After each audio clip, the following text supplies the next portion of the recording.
बिस्मिल्लाहिर्रहमानिर्रहीम। रब्बि इश्रह ली सदरी व यस्सिर ली अमरी वहलुल उक़दतम मिन लिसानी यफ़क़हू क़ौली। My name is Dr. Muazzam Manzoor. Medicine is my profession and teaching is my passion.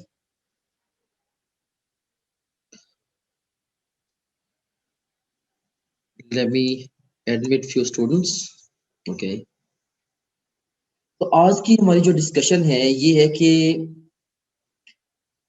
National MDCAT और FSc की preparation के हवाले से बेस्ट स्ट्रेटजी क्या होनी चाहिए।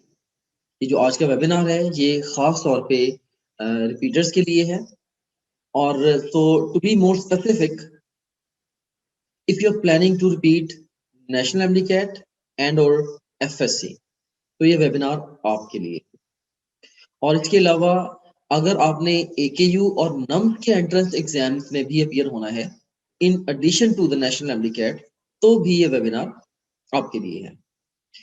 First of all, I would like to introduce myself in a little bit more detail so as to give you the reasons to trust my words. मैं अल्लामा Iqbal medical college का graduate हूँ year 2010 का, passionate teacher हूँ और founder हूँ seek और step, दो बड़ी एजुकेशनल ऑर्गेनाइजेशंस का ऑलरेडी। इसके अलावा मैं फाउंडर और करंट चीफ एग्जीक्यूटिव ऑफिसर हूं ऑफ topgrade.pk। और topgrade.pk को मैंने इस्टेब्लिश किया था so as to bring the best out of students all across the Pakistan. और इसके अलावा मैं कोच या मेंटोर हूं बहुत सारे एमडीकैट के टॉपर्स का। जैसे एमडीकैट पंजाब में 2011 में महम जिस बच्चे की फर्स्ट पोजीशन थी, आई वाज हर मेंटोर। इसके अलावा सलमान अशरफ, सलमान अशरफ जिसकी एमडीकैट 2011 में थर्ड पोजीशन थी पंजाब में, पूरे पंजाब में, उसका भी मेंटोर था। इसके अलावा अलीजा अशरफ जिसके साथ मेरा एक वीडियो इंटरव्यू भी यूट्यूब पे एग्जिस्ट करता है। तो अलीजा अशरफ 2016 में मैंने उसकी भी एमडीकैट पंजाब के हवाले से कोचिंग की थी। सो मैं बहुत सारे जो एमडीकैट टॉपर्स हैं या जो हाई अचीवर्स हैं जिन्होंने टॉप नॉच मेडिकल कॉलेजेस में एडमिशंस लिए हैं, मैंने उनको कोचिंग प्रोवाइड की है। इसके अलावा पूरे मुल्क में हजारों स्टूडेंट्स को मैंने करियर से रिलेटेड उनके ड्रीम्स को फुलफिल करने के हवाले से हेल्प आउट किया है। मेरे पास बहुत सारे एक्सपीरियंसेस हैं as a student, as a teacher trainer, as a mentor, right. तो और ये जो एक्सपीरियंसेस हैं ये आप लोगों के लिए बहुत वैल्यूएबल हैं और वक्तन फक्तन अपने वेबिनार्स के जरिए मैं अपने एक्सपीरियंसेस को स्टूडेंट्स के साथ शेयर करता रहता हूं ताकि वो इससे कुछ एक्स्ट्राऑर्डिनरी बेनिफिट ले सके। ऑलराइट, तो ये मेरा ब्रीफ सा एक इंट्रोडक्शन था, मैंने आपको रीजन दे दी कि व्हाई यू शुड। सो अब हम बात करते हैं एमडीकैट की तैयारी के दौरान बच्चों से कौन सी गलतियां सरजद होती हैं। सबसे पहले नंबर पे जो सबसे बड़ी गलती और most common and one of the most silly mistakes जो बच्चे कमिट करते हैं एनएमडी कैट की तैयारी के हवाले से, वो ये है कि वो बहुत ज्यादा स्टडी रिसोर्सेज को चूज कर लेते हैं। एक ही टाइम पे वो मल्टीपल इंस्टीट्यूशंस को फॉलो कर रहे होते हैं, एक एक सब्जेक्ट की कई कई बुक्स पढ़ रहे होते हैं, एक एक सब्जेक्ट के लिए कई कई टीचर्स को फॉलो कर रहे होते हैं एंड सो ऑन, राइट। तो जब इतने ज्यादा स्कैटर्ड वे में आप तैयारी करते हो तो आप इफेक्टिवली अपने सिलेबस को रिवाइज नहीं कर पाते। और नेशनल एमडीकैट में अच्छे नंबर लेने के लिए आपने अपने पूरे सिलेबस को 8 से 10 दफा रिवाइज करना होता है। अगर आप एक एक यूनिट के लिए 6 से 8 रिसोर्सेज पे रिलाई कर रहे होगे, ऑफ कोर्स आप इफेक्टिव रिवीजन प्लान ही नहीं कर पाओगे और आपका बहुत सारा जो वैल्यूएबल टाइम है जो कि आपने रिवीजन पे लगाना था वो आपका वर्क गर्दानी में वेस्ट होएगा, राइट। सो स्टडी रिसोर्सेज जो हैं ये बहुत ज्यादा स्टडी रिसोर्सेज का हरगिज ये मतलब नहीं है कि अगर आप बहुत ज्यादा एक्सर्ट कर रहे हैं बहुत सारे स्टडी रिसोर्सेज के साथ तो आप सक्सेसफुल होंगे। याद रखना, एंट्री टेस्ट के लिए क्या पढ़ना है ये इंपॉर्टेंट है, लेकिन क्या नहीं पढ़ना ये उससे भी ज्यादा इंपॉर्टेंट है। क्या नहीं पढ़ना ये उससे भी ज्यादा इंपॉर्टेंट है, राइट। तो इसीलिए मैं आपको ये स्ट्रांगली सजेस्ट करूंगा कि आपने जो स्टडी रिसोर्सेज हैं कंपेयर करके बहुत ही ध्यान से, बहुत ही केयरफुली अपने लिए स्टडी रिसोर्सेज को आपने चूज करना है। ऑलराइट, सो ये पहली बड़ी गलती है जो कि बच्चे कमिट करते हैं। और लास्ट ईयर बहुत सारे स्टूडेंट्स के साथ मैंने टेलीफोनिक इंटरव्यूज भी किए और मोर देन 90% स्टूडेंट्स स्कैटर्ड तैयारी कर रहे थे, स्कैटर्ड। उन सबको मैंने एडवाइस दी कि आप अपनी प्रेपरेशन को स्कैटर ना करो, बल्कि डे वन से ही अपने काम को शेड ऑफ करना शुरू करो और अपनी प्रेपरेशन को नैरो डाउन करना शुरू करो। तो जिन स्टूडेंट्स ने इस एडवाइस को लिया उन्होंने बहुत अच्छे रिजल्ट्स प्रोड्यूस किए। ऑलराइट, ये पहली बड़ी गलती है जो कि बच्चे कमिट करते हैं। उसके बाद आप यहाँ पे देखें कि ये एक पिरामिड की मदद से मैंने एक कॉन्सेप्ट समझाने की कोशिश की है कि अगर आपके एग्जाम में अभी 6 महीने रहते हैं, से if I talk about the national MDCAT, आपको पर यूनिट पर चैप्टर 12 घंटे मिलेंगे और 3 महीने पहले 6 घंटे मिलेंगे, 1.5 माह पहले 3 घंटे, 2 हफ्ते पहले मे बी एक यूनिट के लिए आपको एक घंटा जस्ट घंटा मिले और एक दिन पहले आपको जस्ट चंद मिनट मिलेंगे फॉर 1 यूनिट। सो अगर आप अपनी प्रेपरेशन को इस तरीके से नैरो डाउन नहीं करेंगे, राइट, अगर आज आप टाइम अपना इफेक्टिव वे में नहीं लगाएंगे और लिमिटेड रिसोर्सेज को यूज नहीं करेंगे, अपने रिसोर्सेज को पक्का नहीं करेंगे, तो कल को आप क्या करेंगे, आप कम टाइम में इतने बड़े सिलेबस को रिवाइज नहीं कर पाएंगे। सो बड़ा सिंपल सा ये फैक्ट है कि जब आप एक टाइम बहुत सारे रिसोर्सेज में स्कैटर्ड होगे, आप सब्सिक्वेंट रिवीजन को कभी भी प्लान नहीं कर पाओगे, which is the key to success in national MDCAT. Alright, तो दूसरी जो बड़ी गलती है जो बच्चे करते हैं वो है इनअप्रोप्रिएट एटीट्यूड। बहुत सारे बच्चे वो दूसरों को ब्लेम करते हैं, वो गवर्नमेंट को ब्लेम करते हैं, पीएमसी पीएमडीसी को ब्लेम करते हैं, राइट। सो मैंने ये देखा है कि जिन बच्चों का ब्लेमिंग एटीट्यूड होता है वो बच्चे सक्सेसफुल नहीं होते। और लास्ट ईयर खासतौर पे सिचुएशंस बहुत सारी चेंज हुई।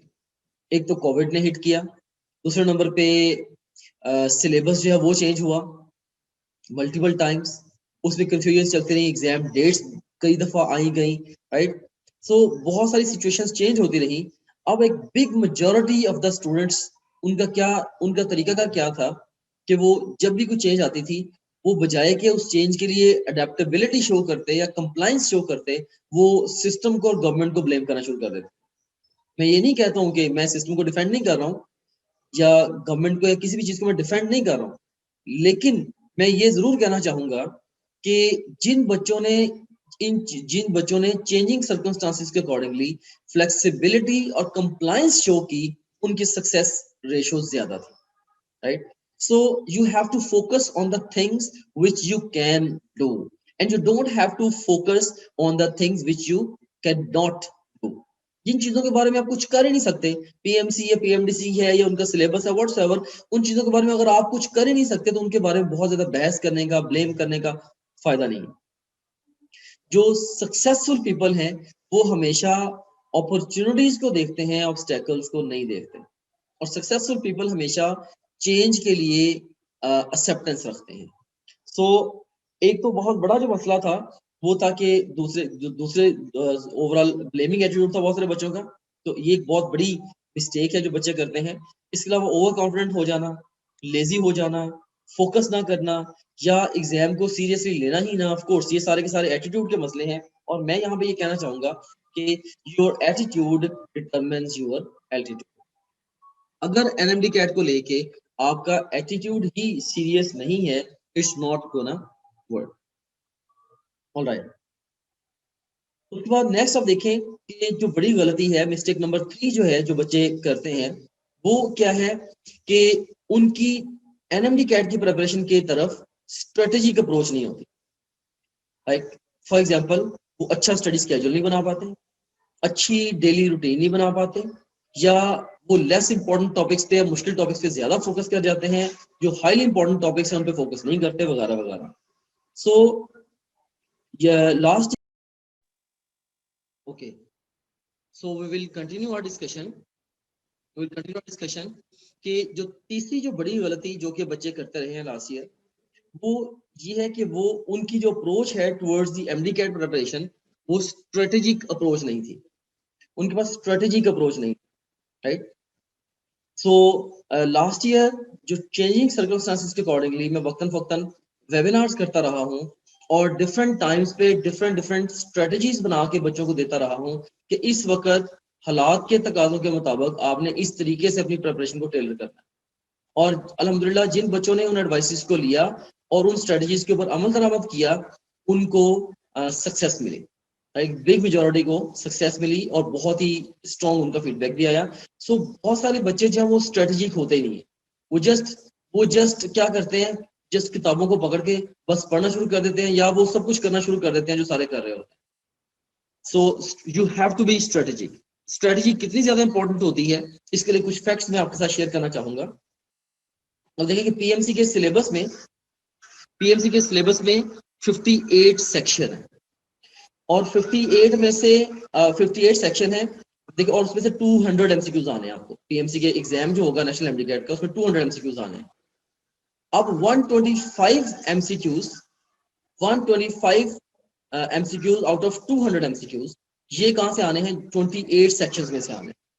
और 59 एमसीक्यूज 200 में से वो 19 सेक्शंस में से आने हैं और 200 में से 16 एमसीक्यूज जो हैं ये 9 सेक्शंस में से आने।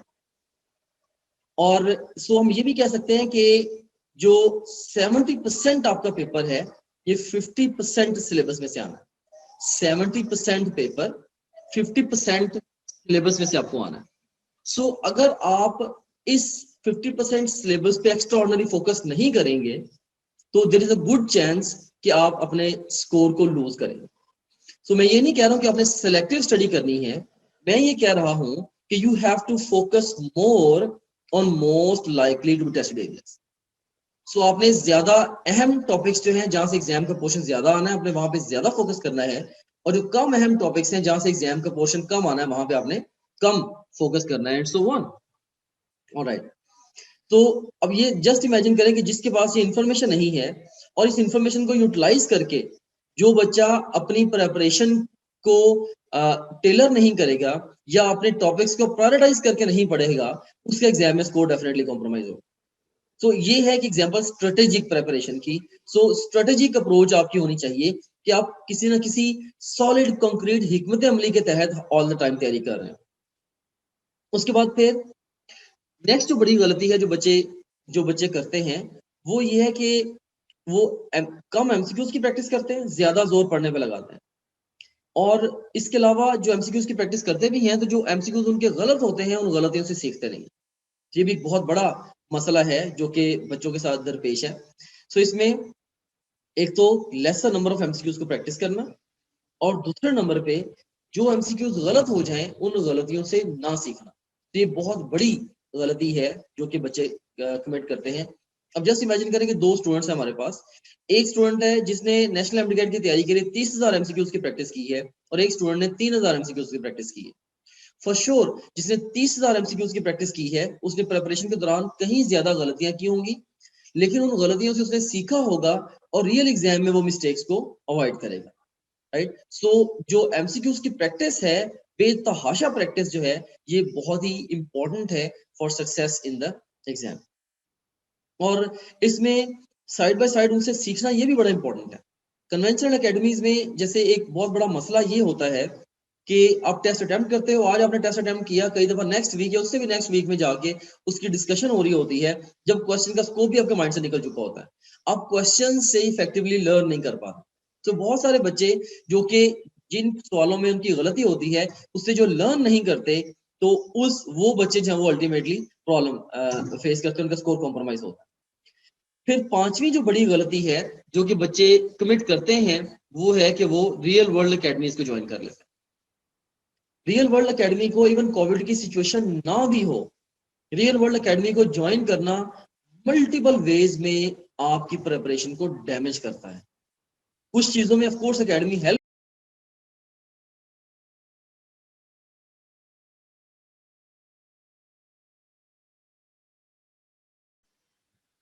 Okay, so real world academy को ज्वाइन करना इन सो मेनी वेज आपका टाइम वेस्ट करता है और आपकी प्रिपरेशन को रिमार्केबली कॉम्प्रोमाइज करता है।